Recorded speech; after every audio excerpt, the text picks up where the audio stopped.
afternoon. Thank you for coming today. It's great to be with you. This is our first official influencer briefing here at the White House. I want to thank you all so much for joining us on what is day 99 of the Trump administration. And as I promised, as my first briefing as press secretary back in January, the Trump White House will speak to all media outlets and personalities, not just the legacy media who traditionally has covered this institution. Tens of millions of Americans are now turning to social media and independent media outlets to consume their news. And we are embracing that change, not ignoring it. It's well past time that the White House press operation reflected the media habits of the American people in 2025, not 1925. And thanks to President Trump, a select group of D.C.-based journalists no longer have a monopoly over press access here at the White House. All journalists, outlets, and voices have a seat at the table now, and you being here today for this briefing proves that. Today officially marks the 99th day of promises made and kept by President Trump. Our primary focus today is how President Trump has fulfilled one of his central campaign promises to the American people in record time, ending the massive illegal invasion and securing our nation's southern and northern borders. As we know, Joe Biden allowed millions of criminal illegal aliens to pour into our country over the past 4 years. And as we all know, a significant number of those aliens have been vicious gang members, murderers, rapists, and pedophiles. Innocent Americans like Laken Riley, Jocelyn Nungray, Rachel Morin, and many others have been murdered because of Joe Biden's open border. President Trump made a promise to the American people, to all of you, and your audiences, to end the carnage and keep our country safe. And he has overwhelmingly delivered on that promise. He immediately declared a national emergency on the southern border, deployed the U.S. military and Border Patrol to repel the invasion, and ended reckless catch and release policies. And as a result, between the inauguration and April 1st of this month, only 9 illegal aliens were released into the United States of America.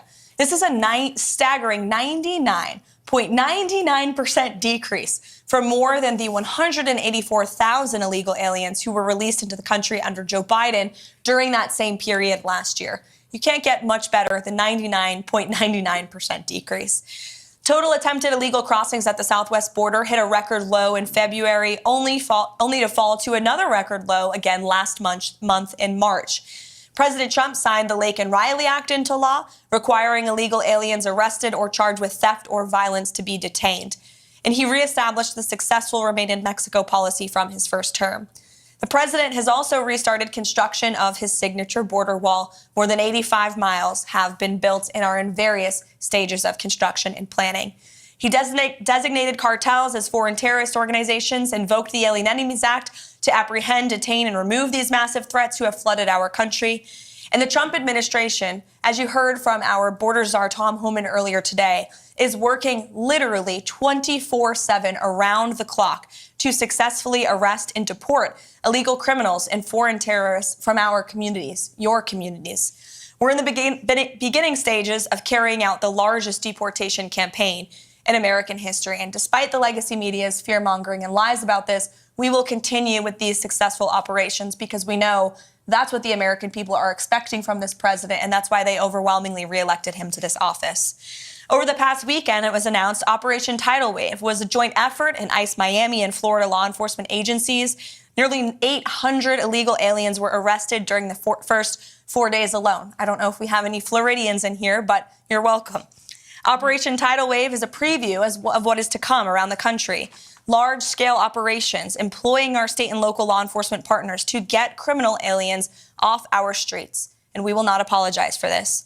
This is the first of its kind multi-agency immigration enforcement operation coordinated by ICE with federal partners. And this multi-day operation has so far resulted in nearly 800 illegal aliens apprehended in 4 days, including MS-13, murderers, rapists, drug traffickers, and human rights abuses. So, safe to say President Trump made a promise to all of you, your audiences, and the American public to secure our nation's borders. He has overwhelmingly delivered on that promise. And you will see the legacy media has nitpicked stories to try to drum up sympathy for people who broke our nation's laws. This White House has sympathy for American citizens, for law-abiding families who are doing what's right, who came here the right way. That includes legal immigrants who have come to this country, paid their dues, waited their turn, and are now being cheated and ripped off were being cheated and ripped off by the previous administration. We are putting Americans first every day, and we applaud the ICE agents and Border Patrol agents who are on the ground doing this important work. That's just the border. Of course, the president has been working incredibly hard to unleash the might of our economy here at home. He's in the process of negotiating fair trade deals abroad with many countries around the world who have come to the table because the president is using the leverage of this office of the United States of America to leverage our economic might and to cut good trade deals. You also look at what's happening on the world stage when it comes to foreign policy.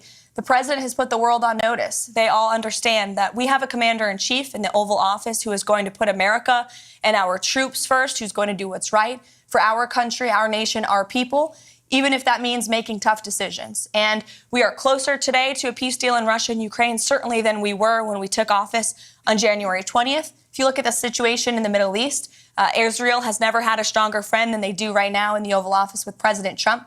We've had more than 75 hostages who have returned home from around the world or wrongfully detained individuals. You can only do that if you have a president who's unafraid to use the leverage of the United States. So there are many accomplishments to talk about this week. I haven't even mentioned the restoring common sense effort of this administration to get men out of women's sports, to root out DEI and waste, fraud, and abuse from our federal bureaucracy. The president has done so much in such little time, and we're working very hard here every day.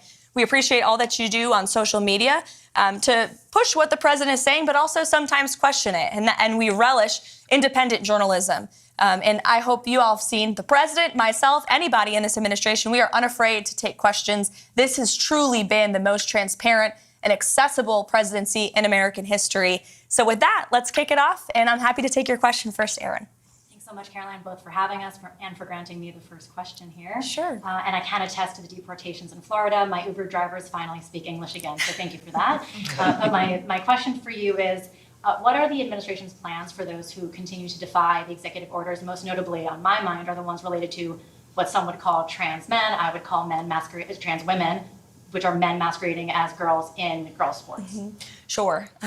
Obey federal law, or you will be prosecuted. Obey federal law, and you could see your federal funding cut.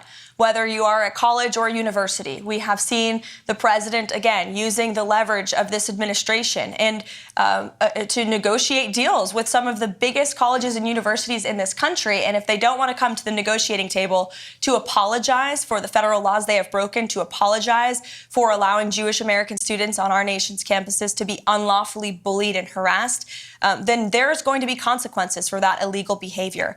Same thing with men in women's sports. The president signed a very strong executive order, making it the policy of the United States federal government that there are only two sexes, male and female, and we are not going to tolerate biological men competing in sports or impeding in private spaces for women like myself or you.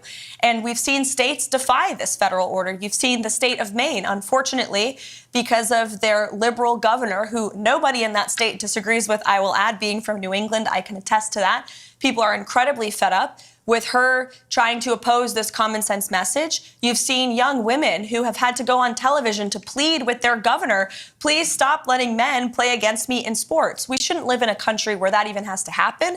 The president deeply understands that. That's why he signed that EO. And when Maine decided not to follow it, the Department of Justice sued them. So anyone who disobeys federal law will be either prosecuted, sued, or say goodbye to your federal funding. Sure. How about to the back in the red tie? Hi. One of my main questions is, when will the border wall be completed? Because it's been talked about for a very long time, and a lot of people want to know when can we expect that to be done? Sure. I don't have an official timeline for you, but certainly it's a priority of the administration. The president has talked about this for years, right? It was his signature campaign promise dating back to 2016. People laughed at him when he originally brought this idea up, but now the whole world recognizes a border wall is effective. It's a necessary means to secure your nation's territorial borders. Democrats like to have borders outside of their homes, or walls outside of their homes, for a reason, because they know it repels invaders. And that's why the president wants to do that at the southern border. There has been more than 85 miles built just since January 20th. It's obviously the goal of this administration to build as much border wall as we possibly can. And we need Congress's help to do that. We need more federal funding. The president's working closely with Speaker Johnson and Senate Majority Leader Thune to pass a solid reconciliation package that not only provides more funding for our ICE agents and Border Patrol agents on the ground, but to continue construction of that border wall as well. Sure, go ahead. Madam Leavitt, congratulations on this endeavour to bring in new media. And can I start by thanking you for including the British? And I'm deeply proud to be the only British representative here. I hope future events you might include more. Thank you. I've got two questions, if I may be so bold, regarding my little old country across the pond. First and foremost, it's regarding trade deals. So your Vice President Vance, said, no free speech, no deal. The British Business Secretary, whose name is Jonathan Reynolds, has said that in the trade talks with the Commerce Department, the US Commerce Department, there has been no material, that free speech has been not a material factor in negotiations. So my first question is it the case that free speech is no longer part of negotiations? And my second question, if I may, is in Britain, we have had over a quarter of a million people issued non-crime hate incidents. As we speak, there are people in prison for quite literally reposting memes. We have extensive prison sentences and for tweets, social media posts, and general free speech issues. Would the Trump administration consider political asylum for British citizens in such a situation? Well, to your latter question, it's a very good one. I have not heard that proposed to the president, nor have I spoken to him about that idea, but I certainly can and talk to our national security team and see if it's something the administration would entertain. Yes, please. To your first question about free speech in the United Kingdom, the vice president has been incredibly outspoken about this for good reason. And the president has spoken about this as well directly with your prime minister when he was here for a visit to the White House. So it remains a critical endeavor of ours to show the Brits and your country, which we love and admire, about the First Amendment and the importance of free speech in a sovereign nation. As for the trade talks, I understand they are moving in a very positive way with the United Kingdom. I don't want to get ahead of the president or our trade team and how those negotiations are going, but I have heard they've been very positive and productive with the United Kingdom. And I will say the president always, both publicly and privately, speaks incredibly highly of your country. He has a good relationship with your prime minister, though they disagree on domestic policy issues. I've witnessed the camaraderie between them firsthand in the Oval Office, and there is a deep mutual respect between our two countries that certainly the president upholds. Thank you. You're welcome. Mr. Spicer, it's Hi, good to see you here. My predecessor. Yeah, well, had to swing by and say hi. Thank you for doing this. I think it's marvelous what you guys have done to bring in new voices, and it shows, it reflects the president's commitment to transparency and to bring this in. So I've got two quick ones for you. The first is you mentioned reconciliation. Beyond that and what he hopes to get out of that, considering how slim the House majority is, what other legislative priorities does he want to see codified in law before this Congress adjourns? It's a really good question, Sean. I think reconciliation is the first and foremost question on the president's mind right now. It's a huge deal. We have to get it done. He's working closely with Congress. In fact, he's meeting with Speaker Johnson, I think, in a few minutes today in the Oval Office to discuss this very bill and measure. Aside from reconciliation, which we hope and are very confident will include more funding for border wall construction and mass deportations, as I mentioned earlier, but it's also very important that we get tax cuts passed. That is the second step in the Trump economic agenda. The president has used every executive lever he can to slash burdensome regulation, and we continue to do that every day across every agency. Administrator Zeldin is doing a fantastic job at the EPA, I may add, but every cabinet secretary is getting rid of regulation very seriously. The president is certainly working on unleashing American energy to drive down costs, but tax cuts are a critical component of really seeing the Trump economic a formula be put together.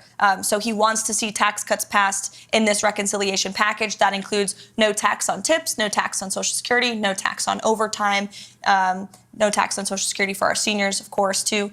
As for other measures that would be codified into law, certainly we've seen the president put forth common sense executive orders and take really common sense executive action that we would love Congress to take further action on to ensure that the president's executive actions can remain long after his tenure. So you don't have another president come in here in 8 years and undo some of the executive work that the president has worked so hard on. So we want Congress to continue getting to work, but we got to get this reconciliation bill passed first. Thank you. The second thing I have is just a question I get a lot, and I figured I'd best address to you.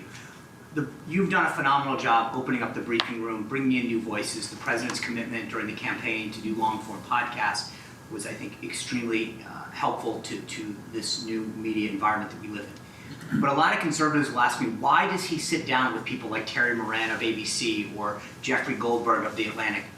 What is the rationale behind that, rewarding people who have very vehemently expressed disdain for him personally? Because the president is unafraid, and he is inspired by competition, and he likes to talk to people face to face. And I think that's one of his best attributes and qualities. We live in an incredibly divisive country, unfortunately, that has been really the result and consequence, frankly, of the fake news and the hoaxes and lies they have driven at this president for the better part of the last decade now. But the fact that we still have a president who has been a victim of these hoaxes, these lies, these smears by so many legacy media outlets and reporters, yet he's still willing to sit down with them, look them in the eye, look them face to face, and take them to task and share the truth with them and his perspective, I think is what the American people deserve in a president. And it's certainly a stark contrast to what we had in the previous administration, a president who was hiding, who actually used this beautiful South Court auditorium, which we're happy to be in today, but he used this like it was a fake Oval Office, weirdly, oddly. He was missing in action. He called lids at 2 o'clock in the afternoon. For those who don't know, a lid is when we tell the press to go home for the night. And he was doing that midday. That is not acceptable around here. I will tell you, we're working very early through the very late hours of the night. And the president's willing to talk to anyone, not just journalists who have really been posing as journalists but are actually left-wing activists, but also if you look at our adversaries and our competition abroad on a foreign policy scale, you know well in the first term, he went to North Korea. He talked to Putin directly. He talked to President Xi directly. The president believes in direct diplomacy, whether it is our adversaries and competitors around the world or left-wing activists like Jeffrey Goldberg. Sure, Emily. First of all, thank you for having us today. It's a pleasure to be here. You mentioned, obviously, it's no secret, America has been Israel's strongest friend, greatest ally. Unfortunately, as you know, Idan Alexander is still being held in Gaza. He's both an American and an Israeli citizen. Last we heard, allegedly, Hamas has lost all communication with him. And I was wondering if there's been any update in terms of getting Idan home. Sure.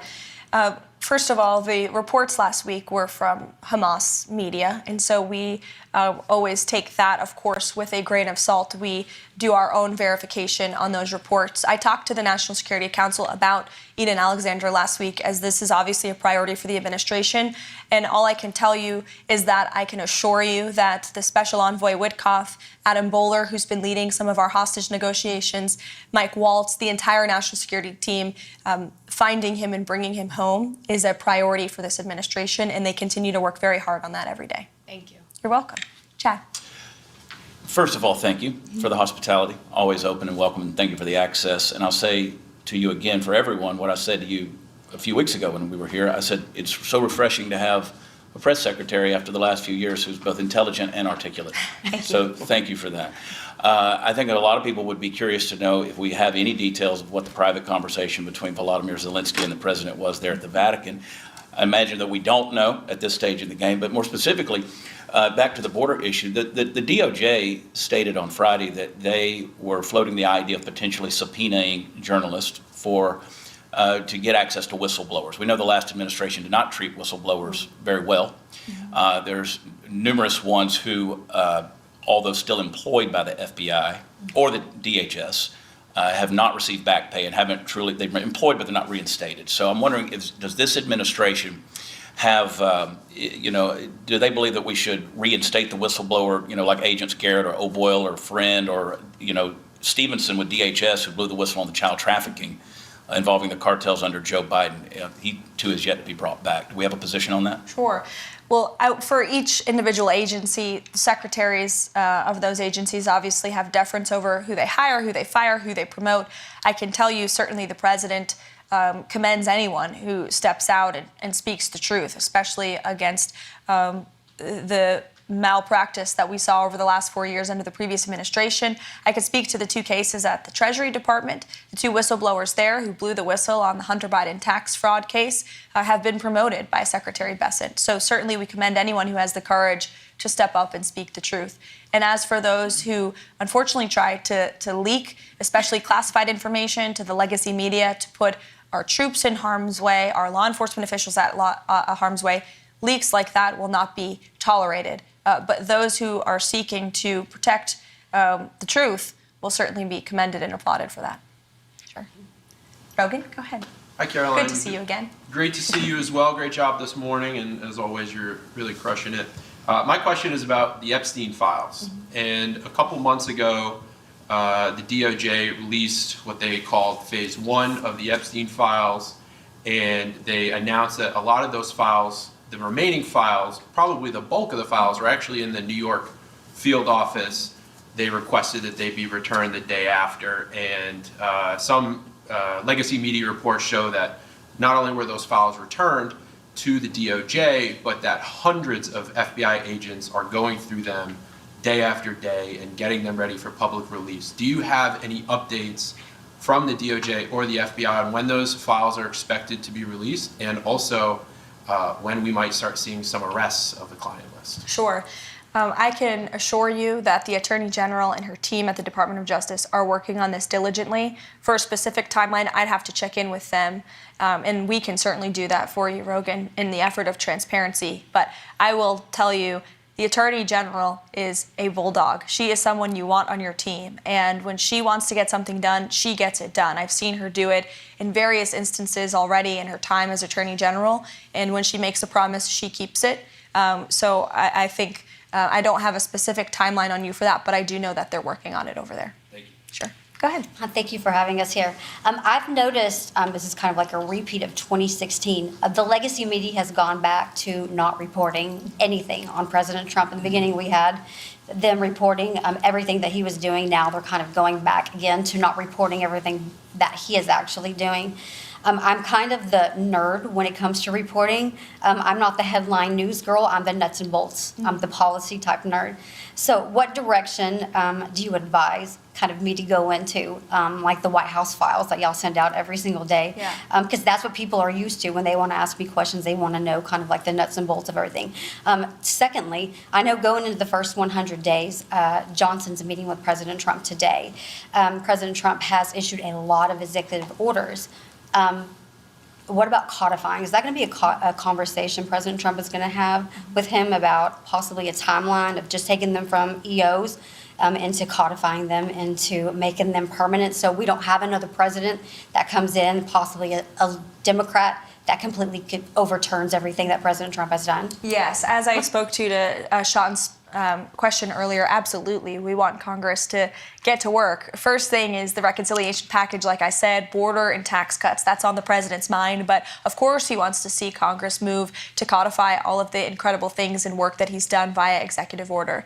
To your first question about the nuts and bolts, I wish more people in the legacy media were like you and didn't focus on the sensationalist headlines, but actually cared about the facts. The president is doing so many phenomenal things every day that will never be mentioned on cable news at night, signing executive orders. We do our absolute best to message that, which is, again, why we're welcoming independent voices like yours with following on social media, because that's the best way to get those truths and those facts out there.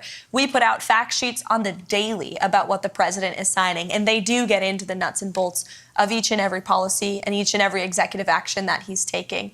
He's signing 3 phenomenal executive orders today. I will share a preview with those with you on those. One of them is an executive order focused on sanctuary cities. It will direct the Attorney General, Pam Bondi, to provide a list of sanctuary cities back to the administration.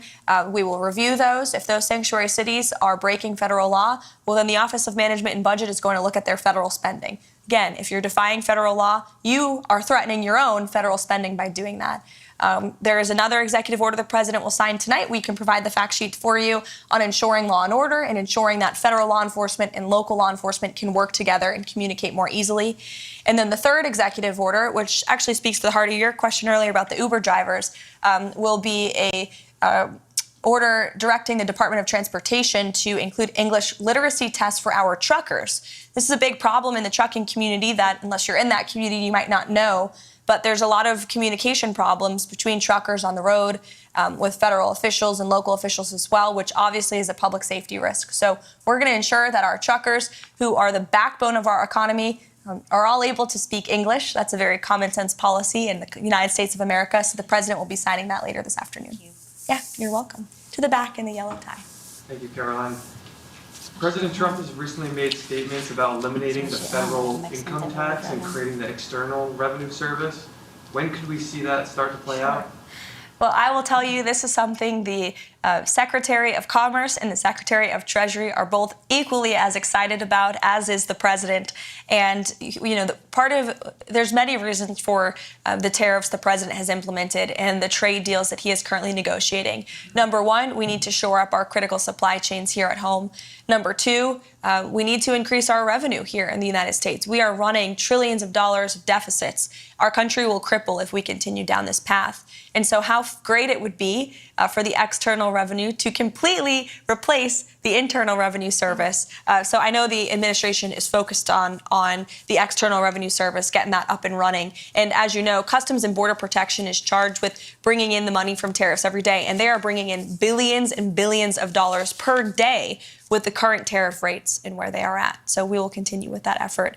I think I went around the room. Oh, no, one more in the back. All good. So we know President Trump has been a champion for the 2A ever since he got into office, both times. My question is, do we see anything, is there any ongoing efforts for national reciprocity so we can carry in all 50 beautiful states? This is something the president talked about on the campaign trail for sure. We need Congress to do it. But the president will always support our law-abiding gun owners, and as you mentioned, is a ardent supporter of the Second Amendment. It's more important now than ever as we see violent crime rates in our inner cities. I've said this repeatedly over the past 4 years. The Second Amendment was never more important than when we had an illegal immigrant crime epidemic spiking in this country. Law-abiding Americans have a constitutional right to defend themselves, and the president absolutely supports that. But to national reciprocity, we do need Congress's help on that one. So thank you, guys. It's so good to see you. I could go around the room all day, but unfortunately, there's work to be done. Thank you for coming to our very first influencer briefing to kick off the first 100 days of the Trump White House. It's great to see you all here, and thanks for what you do. Thank you. Thank you. I'm going to walk off now.